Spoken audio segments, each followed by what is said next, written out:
Is everybody in? Is everybody in? The show is about to begin.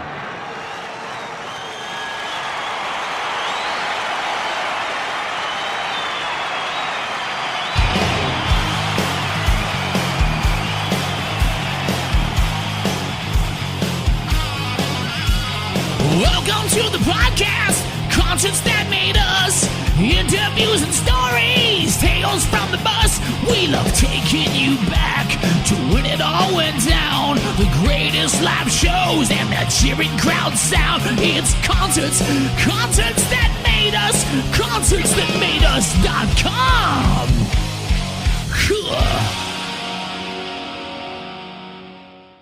Hey, this is Ben from the Venrez Rock Band, and you're listening to Concerts That Made Us.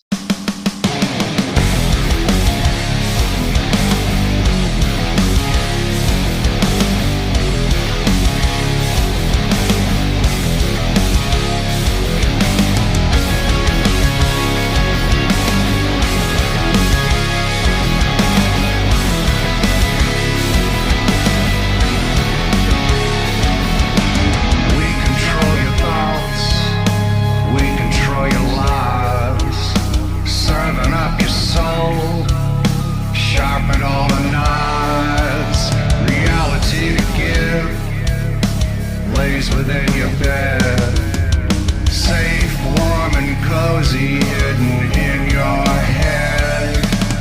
Can't use me in your schemes, repeating all these things as different things. Sip the cup, tears of blood. Angels watch from high above.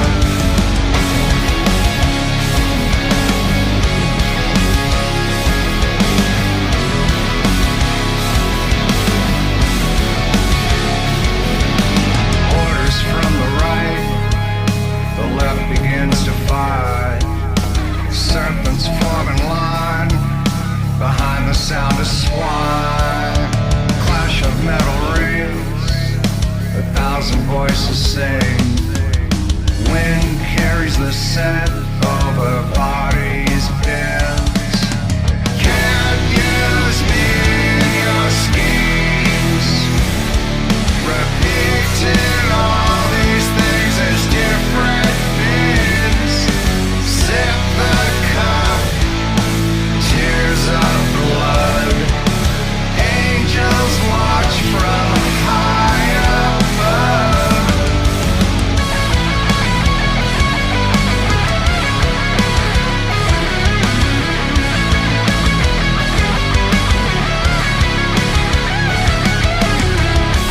What a sight to see, what will never be. Rivers run deep with the hearts of sheep.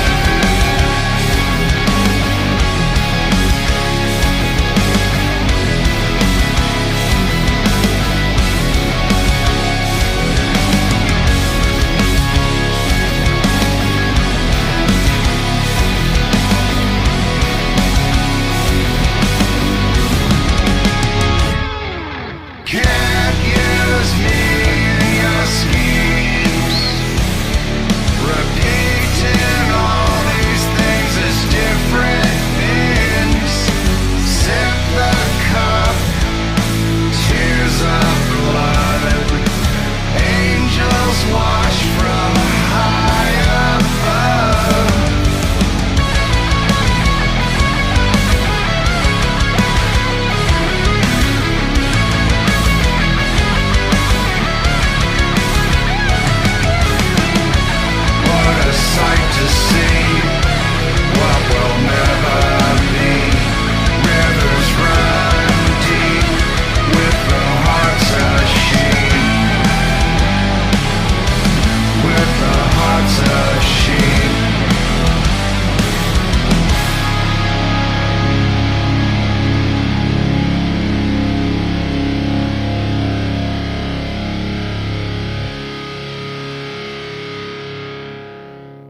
Ven, welcome back to the show. Hey, it's a pleasure to be back, Brian. Good to see you. You too, you too. It's fantastic now. So it's been just about 2 years since we spoke. How has life been? Well, it's been, the post-pandemic world's been pretty, yeah, it's been kind of different. I'm sure it's the same over there in Ireland. We lost 3 years as a result of the pandemic. We had just done a really big tour with LA Guns the last quarter of 2019, and played New Year's Eve at the famous Whiskey A Go Go, which was the last show of the tour. A lot of shows back east. And the band went in and recorded 10 songs in the studio. We were on fire. We did that in January of 2020. And then, February 17th, everything just shut down. And that was it. So we played our first show in 3 years at the Whiskey A Go Go in August 2021. We headlined the Whiskey, packed the place, and did a bunch of one-off shows. At the time, we were signed to Pavement Entertainment, in our last EP, Purgatory Awaits. I had released in February 2022. So we did a lot of one-off shows, and because of the pandemic, so many bands were touring, and the competition was so intense, from the loss of money, that we didn't really get to tour behind the record until last summer. We did a real nice Midwestern tour with Buck Cherry, who we toured with in Europe way back in 2014. So it was nice to reunite with those guys, and that was a great tour. And then I opted out of my option with Pavement and signed with the new record company, Wake Up Music Rocks, and the great Pepper Gomez. And we went to Nashville and had phenom producer Malcolm Springer, Tantric, Matchbox 20, Collective Soul, over 20 Platinum Ring. He produced the new EP, which is called Sip the Cup. And you're probably aware that the music video for that released on February 17th. I think it's over 320,000 views today. And after 2 weeks on radio, we were at 46 last week on the SMR Top 50 chart, which comes out on Tuesdays. So in about 2.5 hours, I'll see how far we moved up. So that's pretty much a quick recap of what's going on. Nice.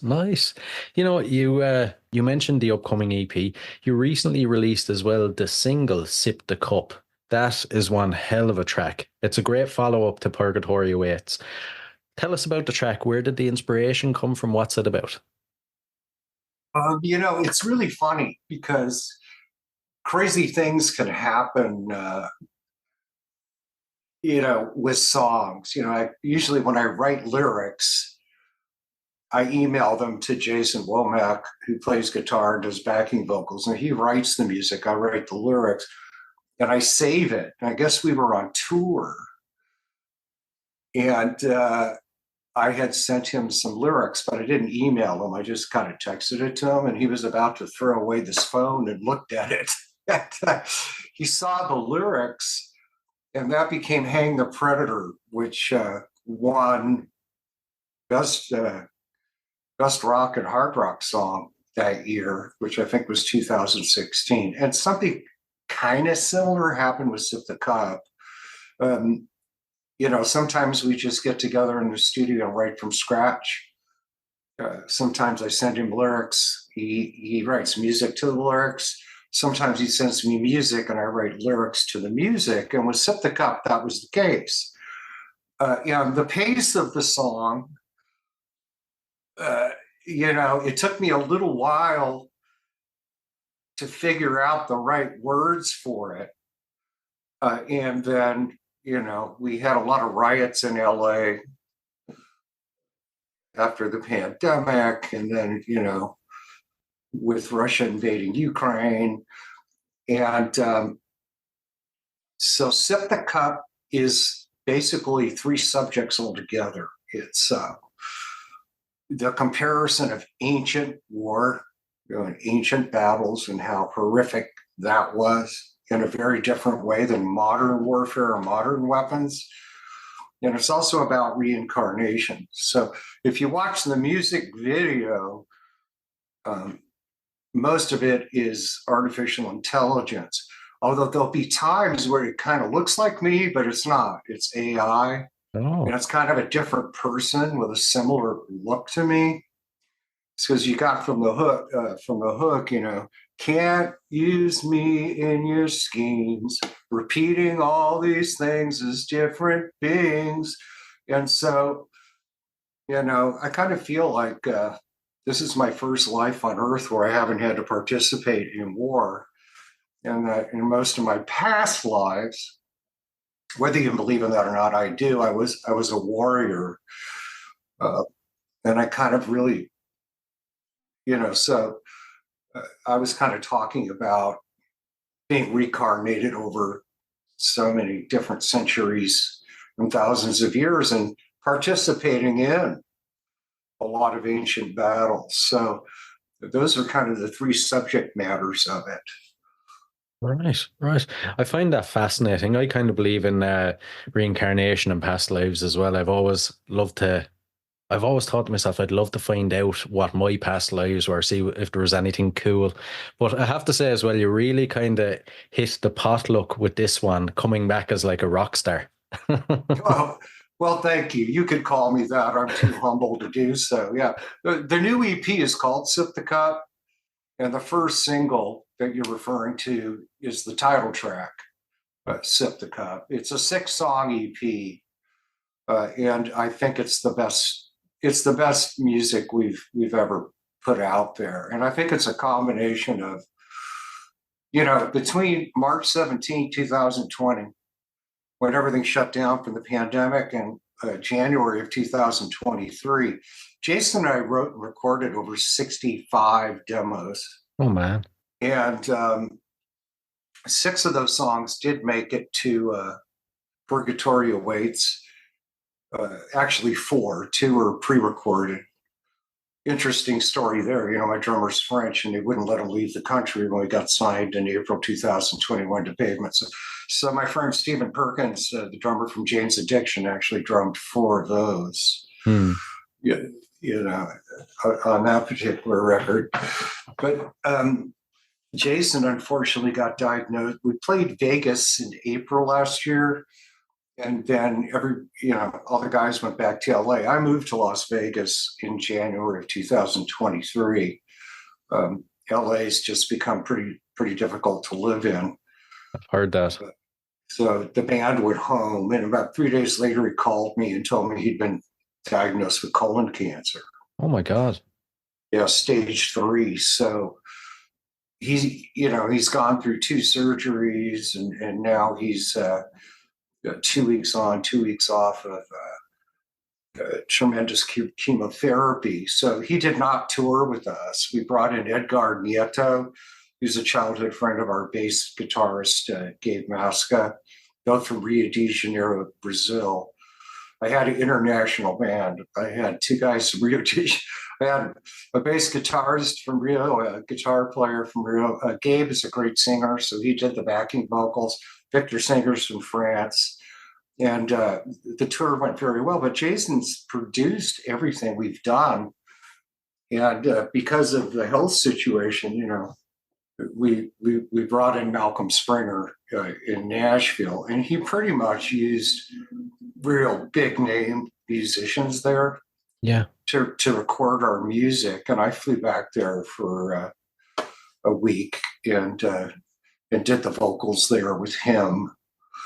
And Jason's great, but You don't represent yourself in court as a lawyer. You get a lawyer. A heart Yeah. surgeon isn't going to perform surgery on themselves. And I think Jason's done a great job with her past music, although with a producer with 20 multi-platinum records, I think Malcolm really had a vision and took it to a level we've never achieved before, because, Show Me was a great music video, and that hit 243,000 views total. And in less than 2 months, in really 2 months, this music video has exceeded 320,000 views, and the streaming numbers are through the roof on it. So I think that substantiates the difference between stepping back from your music and allowing an independent third-party producer and another set of ears to work on it. And our manager has been trying to get us to do it for years. So, God works in mysterious ways. I'm really proud of it. I mean, I think Sip the Cup was the last song I thought would be the first single. Right, really? We sent all the demos to the radio promoter, and he picked what's going to actually be. Well, he picked Cross the Line and Hear 'Em Scream. So I guess the next single will be Cross the Line. But once we finished recording my vocals with Malcolm, it was pretty obvious that was the track to go with first. But, it's the heaviest track on the record. Right. I have to ask, is there a track on the record then that's maybe a personal favorite, or you have a strong connection to? Well, Love Dance, which is kind of the ballad of it. They're not going to drop the EP till we have a tour booked, so that'll probably be about in the next 4 to 6 weeks or so. And so there's been some pretty powerful people in the industry that have heard the record. You've heard the whole record. Yeah. Who liked that song. I have a 23-year-old daughter who I raised alone as a single father from the time she was 14 months old. And I wrote that song about her. She's a supermodel. And constantly, living in New York and constantly going between New York, London, Paris, Milan. And, she's just a heartbreaker. Boyfriends don't last very long. Right. So, I wrote Love Dance about my daughter, who I love very much. And so I think that might be my favorite song. And then my second favorite song would be War Machine, because I usually take a shot at tyranny and I'm very anti-war. And I'm not a political person, but under 4 years of Donald Trump as our president, it was the first time in decades there were no wars we were involved. And then, with Joe Biden, we have this terrible invasion of Russia of Ukraine. And I have many Russian and Ukrainian friends. So that moved me to write War Machine, because it's just about the money. Can you imagine the billions or trillions of dollars from the industrial complex that was not earned over 4 years under Donald Trump? And boy, they're really making up for it now. Yeah. Yeah, exactly. Exactly. I think war is just all about money, I think. Yeah. Do you think they'll, side note now, not connected to the music, but do you think they'll let him get back in this time? That's a really good question. The American people are really suffering, and me included. It's like, unless you're super, super rich, because the inflation is horrible here. The cost of living has just gone through the roof. The cost of gasoline has doubled, some states tripled. The cost of food has just gone through the roof. People are really suffering. And we have wars, China's threatening Taiwan. Russia's invaded Ukraine, Hamas attacked Israel. What's going on politically is kind of terrible. Our southern border's wide open. Probably 15 million people have come in. Venezuelan gangs. we're getting a lot of young women raped and murdered, I mean, as young as 12, 14 years old. God. And I just think the world is very unsafe. If they don't rig the election, I think Trump probably would win. I think it's obvious that Joe Biden is mentally not competent to be president of the United States. And the Democratic Party seemed to have gone very progressive and far left here, very socialist communist. And I think the American people are done with that. I'm not a Republican or a Democrat. I'm an American. I'm registered as an independent. Although I think all of our lives were much better under Donald Trump than they've been the last 3 years under Joe Biden. I think that his foreign policy is very weak because he's weak. I'm not saying he's a bad guy. I mean, all politicians have a real bad side to them. Although to have a guy you can't remember what he had for breakfast or how to walk off a stage, and Yeah, it's a bit crazy.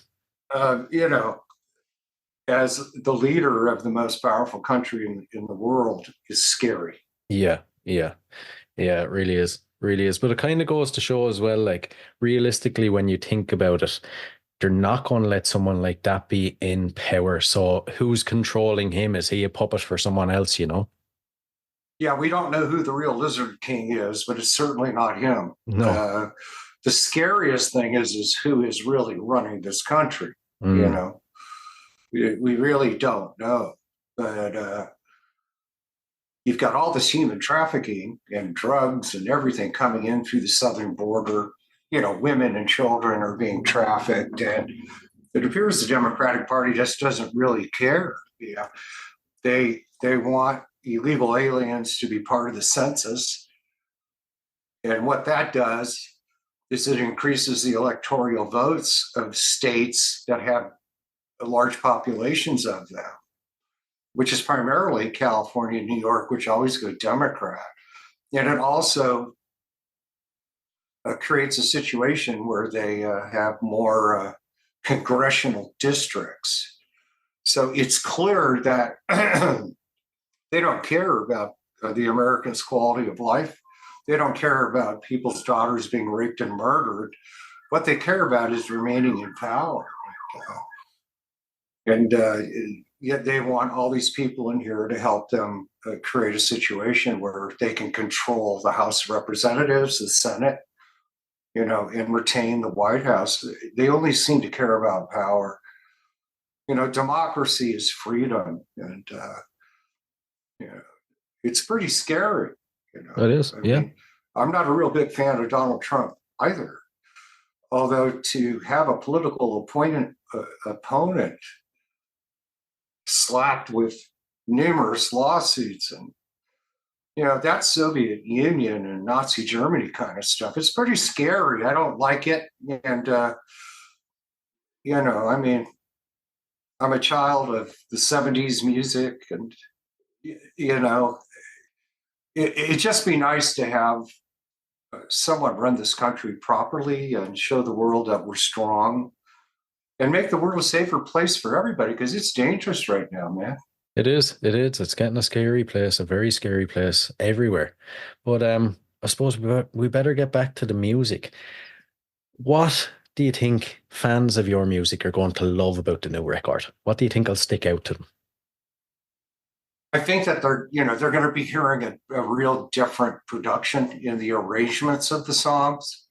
They're going to hear a vast progression forward from the last record, Purgatory Awaits.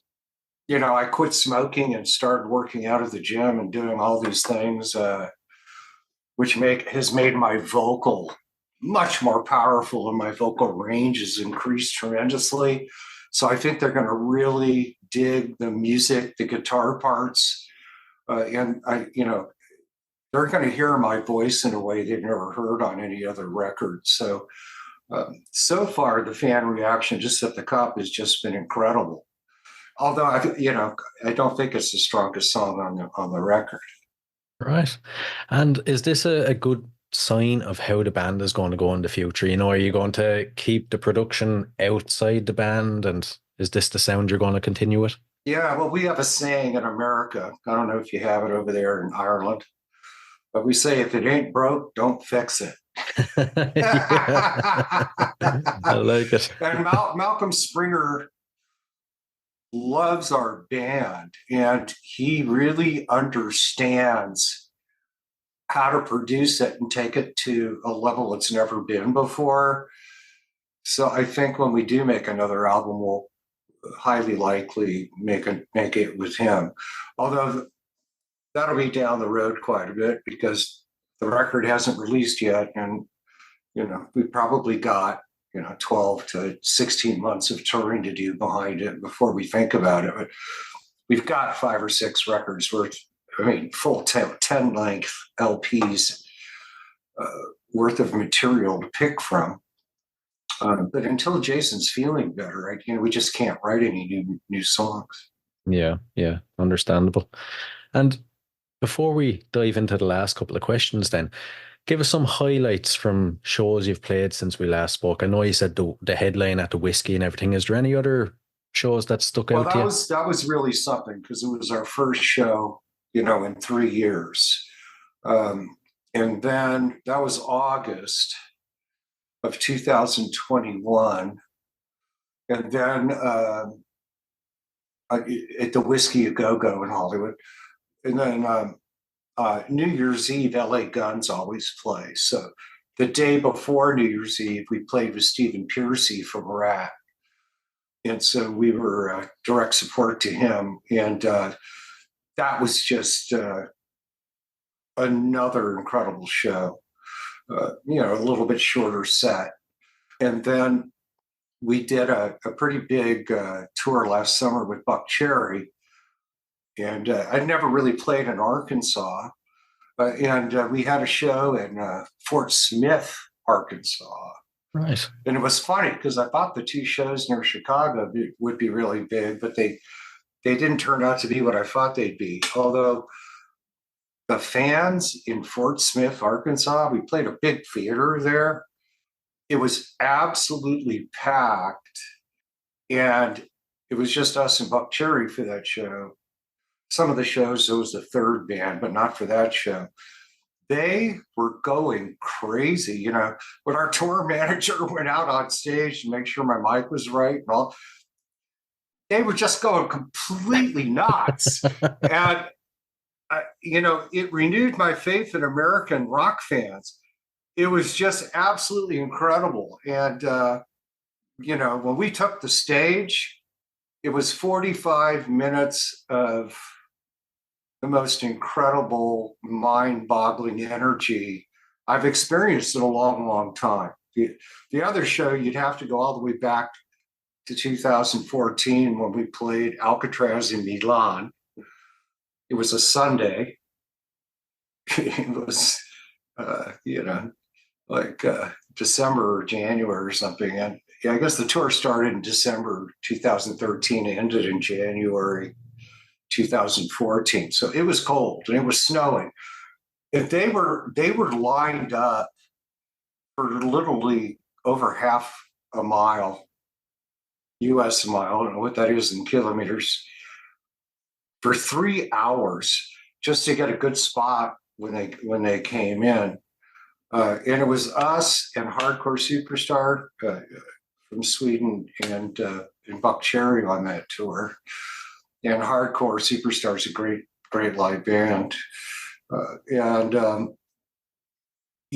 When we took the stage, it was pretty much like Fort Smith, Arkansas. Although that was the first time, we're really famous in Italy. We can headline there now. So that was the first time I ever played a show where they were actually singing my songs back to me. That was the first experience that I had. And, as somebody in a band, whether you're, playing guitar or bass or the lead singer or whatever, that first time where you play a show and you've got 5,000 people singing your songs back to you, that's like the first time your child says daddy to you. I can imagine. I could imagine. When you're playing with guys like Buck Cherry and all, do you approach it like, right, we are going to try win the crowd over and make them our fans, or we're going to play louder than Buck Cherry? Yeah, we don't really care who we're touring with. We've toured with some pretty big people. We've toured with Alice Cooper. We've toured with Slash from Yeah. Guns N' Roses. So, we toured with Michael Schenker. We've toured with some pretty big bands. Yeah, man, that's our stage time. And when we go out there to make sure whoever's coming on after us brings their AAA game. And that's that's what we're supposed to do. We're there to make a statement and win over a lot of new fans. And there's been some tours where we've been, the first of three, and everybody's all nice and friendly before the first show. And then one of two things happens. You come off the stage as third up, and then the direct support man is staring into outer space and don't speak to you for the rest of the tour. or you become brothers for life, like Hardcore Superstar and us. We came out and killed it, which forced them to come out and kill it. And it took about 7 or 8 shows for Buck Cherry to really find themselves, Really? Yeah, on that tour. Because they had some new players in the band. They had a new guitar player, they had a new bass player, and we heard some really heated meetings going on in their dressing room. I could imagine, because it started off in Germany, and after the 8th show, they got it together, and boy, they just they had their AAA game on. And all 3 bands did for the rest of the tour. In fact, when we did the UK run, nobody really in the UK knew who Hardcore Superstar was at the time. They didn't even know. They knew who we were. They knew who Buck Cherry was. But, obviously, they've known for many years now who Hardcore Superstar is. So, yeah, you go out there, that's your time, and you don't care who you're touring with. You just go out there and you leave your entire heart and soul on that stage. That's what we've always done that. Good to hear. Good to hear.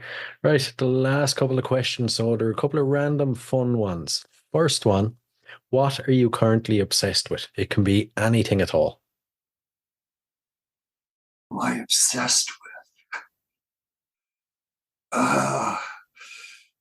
Obsession. I don't know if I'm someone who ever gets obsessed with anything. Right. What I'm most excited about is who we're going to end up touring with. Right.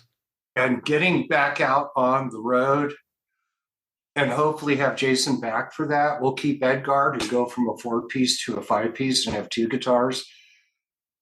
If that happens, it's going to be a Venrez lineup no one's ever heard the likes of. And so if I'm obsessed with the excitement of touring behind this new EP, because we're going to play 4 of the 6 songs of this. We're going to play 2 from the last record, and then probably 4 or 5 of our hits from the 4 previous independent releases. I suppose you can't tell us any of the prospective bands on the list that you could be touring with, no? It could be anyone from Bush to Tesla to Alice Cooper to Breaking Benjamin to Alice in Chains. Our management's talking to all of them. I'd love to tour with the Cult. That'd be cool. Yeah, I mean, they played, they've got the Pearl Theater here. It's one thing about living in Las Vegas, you get to see a lot of great shows. But they have the Pearl Theater at a hotel near where I live called the Palms. And I saw I can't ever remember his name. Yeah, Iggy Pop.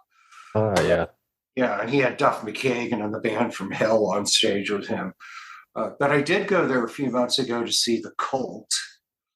They had Cold Cave open for them, and I could see why, because their sound is very kind of similar to that genre. Although when the Cult came out, who I'd never seen before, and they're one of my favorite bands, I thought to myself, we would have been a much better opening band. So I've asked my manager to reach out to Ian because that would be really cool too. But at this point, I really don't know. I think we kind of match up. We can open for anybody over the last 50 years because of our sound, but I think we match up best behind this album with one of the 90s bands. Yeah, I get that. One of the Tesla would work because Jason was influenced by the Jesus and Mary Chain. And so like Tesla and Tool and all those bands that were influenced by it, we would fit in with. But I think the 90s bands, Breaking Benjamin, Alice in Chains, Bush, Stone Temple Pilots, Pearl Jam, those kind of bands, I think we would fit well with. That'd be one hell of a show. You and one of those on the lineup be the ultimate. And the next question, what is your go-to album? What's an album you always go back to? Oh, that I love? Get Your Yayas Out by the Rolling Stones. Right. Right, because they're still touring. And of course, Brian Jones had passed away before I first saw the Rolling Stones in 1972. I was a wee little teenager, and I was in the 13th row center. There was some girl that had a crush on me. They had 2 tickets and invited me to go with her. And Stevie Wonder opened for them. And that lineup with Mick Taylor on guitar, I think a lot of the younger crowd really don't know what the sound of the Rolling Stones was. Because when Mick Taylor left in 76 and Ron Wood came in, and nothing bad about Ronnie because I loved Rod Stewart and the Faces and all that. But Mick Taylor's just was incredible. So in 1969, they put out a live album from Madison Square Garden called Get Your Yayas Out. I think it's just an EP with 7 or 8 songs on it. And if you listen to that, that is the Rolling Stones at the top of their game. Like Street Fighting Man and that guitar solo by Mick Taylor. For all you guys watching this show, if you really want to know what the Rolling Stones' true sound was, listen to Get Your Yayas Out. Some solid advice there. And before I let you go then, future plans that are set in stone, is there anything you want to share with us before I let you go? Well, right now, the only thing set in stone is we want to see how far up the charts the single goes. And what's set in stone is in the next 4 to 6 weeks, know who we're touring with and make plans to get the band all together and start rehearsing to get out on the road. And, that is set in stone. And we're gonna tour behind this record. And some streaming television station thought it was my story and the band story was pretty interesting. So they started filming a documentary on me and the band, beginning with that show at the Whiskey in August 2022. And they actually went on tour for a lot of it with Buck Cherry and filmed a lot of that stuff. And that movie's going to hit streaming television probably in November or December this year. So I think millions of people are going to see that. And I think that's going to open the door to much bigger things going into 2025. Definitely. That's unreal. That is unreal. Not many bands get documentaries made about them. Well, not these days anyway. Well, I know I don't look it, but I was 55 when we did our first tour. Mm. But man, it was a hobby. I started at 54, and I thought I was too old to be taking it more serious than that. And they tricked me into playing a show, and the next thing I knew, I was on tour with Alice Cooper, then Slash, and we blew up. And then we blew up through the roof. So I had never really planned on that. I got my first record contract at 66 or 7. My first ever radio single released at like 67 and hit number 2 on the charts. Yeah. My second one released at 68 and hit 17 on the charts. And I've toured with Alice Cooper and Slash, who are in the Rock and Roll Hall of Fame. And now I'm on my second record deal with a new record coming out, and turned 69 in January. So, crazy. I'd like to be humble, but if you can tell me anybody else who's done what I've done, I'd like to know who they are. So it's just kind of a good message that it's never too late to rock and roll. It's kind of the American dream, or everybody's dream, that, it's never too late to live your dreams, and that, if you believe, everything is possible. So I think the message outside of the music of, what I've achieved with the band and all the hard work I put in to get to where we are I think that's a good message for people. Definitely a true inspiration. Yeah. Listen, Finn, it's been an absolute pleasure again. Thanks a million for coming on. Hey, it's been a pleasure. I can't wait to get back to Ireland. We'll be playing in Dublin next year, or maybe even the end of this year. So I got to see you in Dublin, and we'll have a few pints together, and you can check us out live.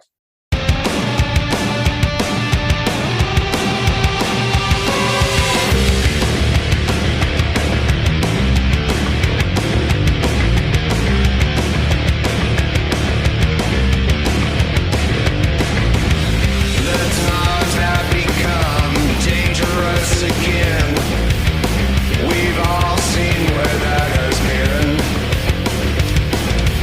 Diesel fuel and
Hey guys, I really hope you enjoyed this episode. If you did, please rate and review us on iTunes and Spotify. And if you're interested in signing up to Band Builder Academy, use the link in the show notes below and enter the code CONCERTS and you'll receive 10% off.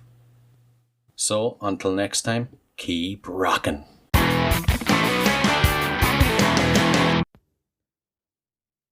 Hey, what are you guys still doing here? The show's over. It's over. You can go home.